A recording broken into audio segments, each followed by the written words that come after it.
Pac did come to death row and just like took a shine from a lot of people. Because I remember how he tried to make it seem like Snoop said, I sat back and let Pac shine. That let you know right there, nah, bro, you ain't sit back, but he just was coming and shining. Hold on to your seats, hip-hop fans, because this bombshell is about to rock the music world. In a shocking twist that no one saw coming, legendary rapper Snoop Dogg has found himself caught up in the infamous Tupac Shakur case. That's right. Decades after the tragic and unsolved murder of the rap icon, new developments have surfaced that point the finger at one of the most recognizable names in the industry. Could it really be true? Did Snoop Dogg have something to do with the most notorious crime in hip-hop history? Or is this just another wild conspiracy theory? In today's video, we're about to dive deep into the details that have everyone talking. This is the juicy, headline-grabbing story you won't want to miss. The Tupac Amaru Shakur murder case has taken a turn into the Twilight Zone, with Dwayne Keefe D Davis, who once boasted about his role in the 1996 killing, now claiming it was a big fit. D throws a curveball after getting arrested and bragging about his involvement, backtracking on his previous claims. The extent of Snoop's involvement in the PX murder is being explored in Suge Knight's podcast, Collect Call, which has made headlines with its bombshell revelations. I always felt when Pac died, it was because Snoop could have stopped that whole thing. I mean, because like I said, Snoop was a crip. In a recent episode, Suge Knight suggests that Snoop Dogg may have played a role in the events leading to Tupac's murder. This has caused shockwaves in the hip-hop community, as Snoop Dogg is often seen as a close friend and collaborator of Tupac. The conversation began with Diddy's involvement in Tupac's death, but Knight shifted focus to Snoop Dogg, stating that if it's true, it will be a difficult task to explain. On September 7, 1996, Tupac attended a boxing match with Knight. After a fight, Tupac was shot multiple times and died. The murder investigation has been ongoing, with theories and speculations. Knight's allegations against Snoop Dogg have reignited interest, raising questions about the true nature of hip-hop relationships. There is no concrete evidence linking Snoop Dogg to Tupac's murder, and the case has involved multiple leads and suspects. In the mid-1990s, Death Row Records, led by Knight, dominated the rap scene. Snoop Dogg, a rising star, established himself as a rising star. However, Tupac, a fresh out of prison, joined in 1995, captivated audiences worldwide with his raw talent and unapologetic lyrics. Tupac's magnetic presence made Snoop feel overshadowed, and we all know how he might have felt about it. Napoleon's Insights reveal the tension between Snoop Dogg and Tupac, as Snoop's jealousy of Tupac's rise to stardom fueled his desire to maintain his status. This jealousy soon came out in public, as Snoop tried to reclaim his shine and remind people of his own success.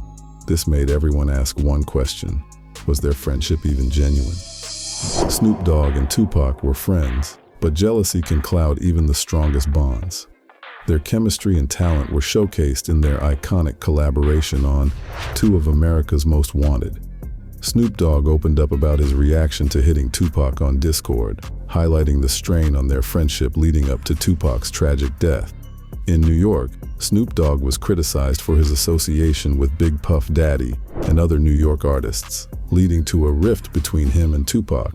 Snoop's association with these artists caused him to feel betrayed by Tupac Pac, who felt his association with them caused problems. Snoop said that he didn't like the song and the situation, adding that gangsters are everywhere and making him everywhere.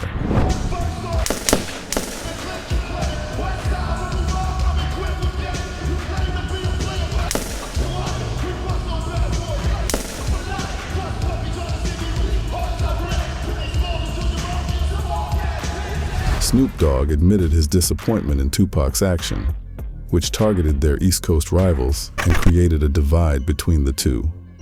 The "hit 'em up" was a game changer, a direct attack on Tupac's enemies and worsening the already strained relationship. The aftermath of the hit was a turning point in the Snoop Dogg and Tupac saga, as Tupac was shot and Snoop Dogg knew he had to be by his side.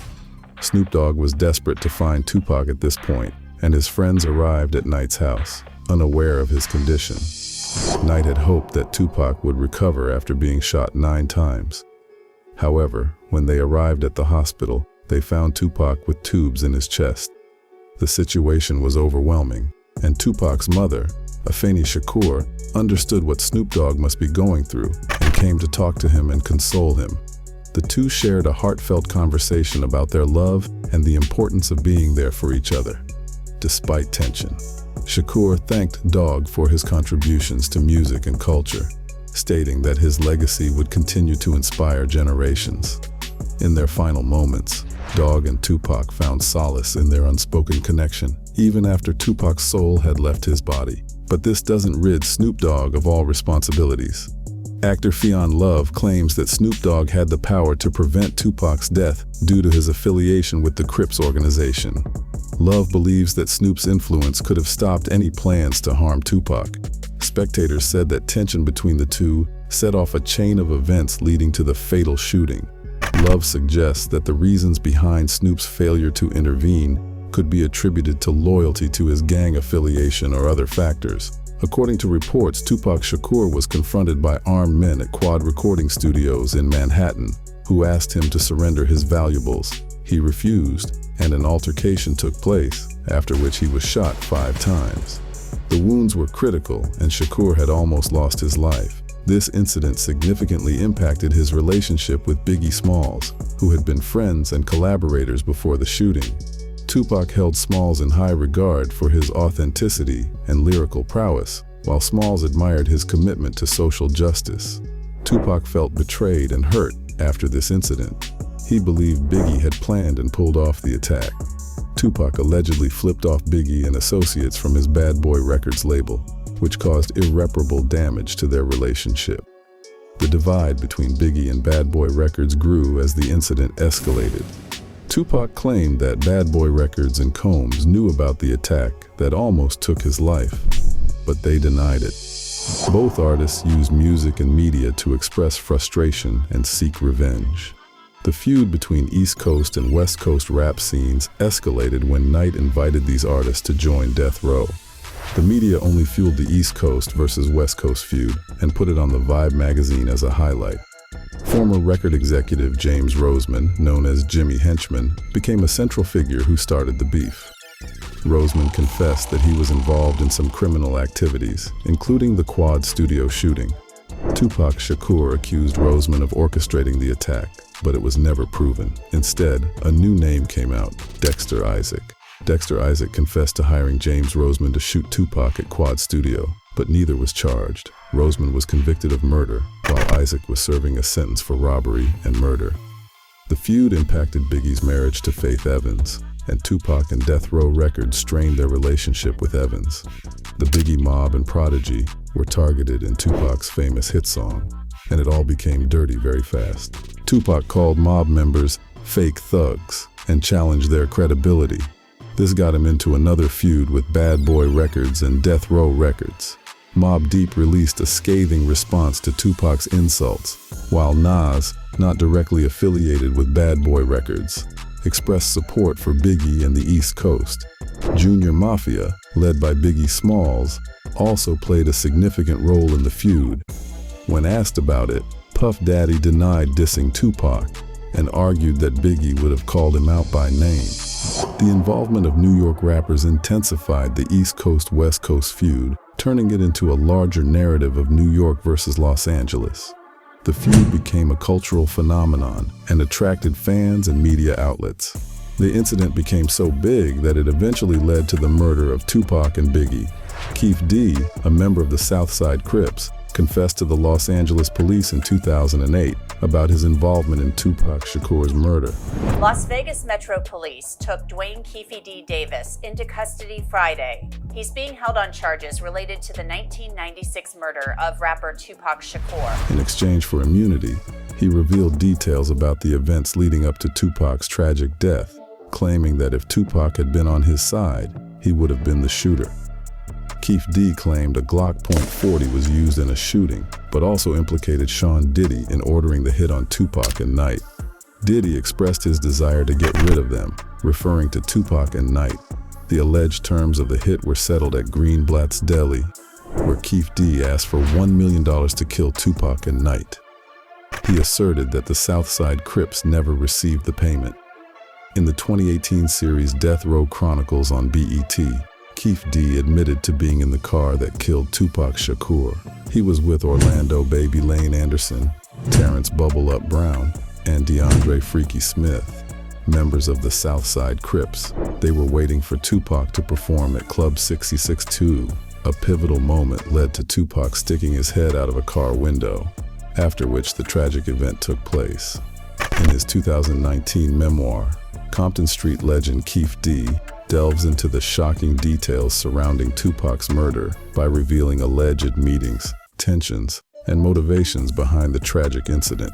He does not disclose who pulled the trigger, citing the code of the streets. Keefe D revealed that the Southside Crips were angered by Tupac's diss track hit, particularly his line, "If you want to be down with Bad Bo, then you too." The tension escalated when news of death row assaults and theft of chains by a Southside CP fueled the desire for revenge. Keefe D claimed that discussions about $1 million bounty on Knight and Tupac's heads had been ongoing. After the attack on Baby Lane, the stakes became personal, and Keefe D planned to confront Knight but called off the confrontation. During an interview, he remained guarded and seemed reluctant to provide details about the identity of the shooter, citing the code of the streets and the importance of keeping information undisclosed. He reportedly maintained a stoic demeanor and offered minimal details on events he had previously written about in his memoir. Many believe that Knight's accusations about the issue between him and Snoop stem from bitterness rather than genuine evidence. Knight's accusations of Snoop Dogg's involvement in Tupac's death seem to be a desperate attempt to ruin Snoop's reputation, as Knight has a history of seeking revenge and settling scores. Snoop's reputation as a peace advocate and distance from violence make Knight's motives seem more rooted in personal vendettas than a quest for justice. So, what do you think of the allegations? Let us know in the comments below. Don't forget to leave a like and subscribe to our channel. See you soon with the next story.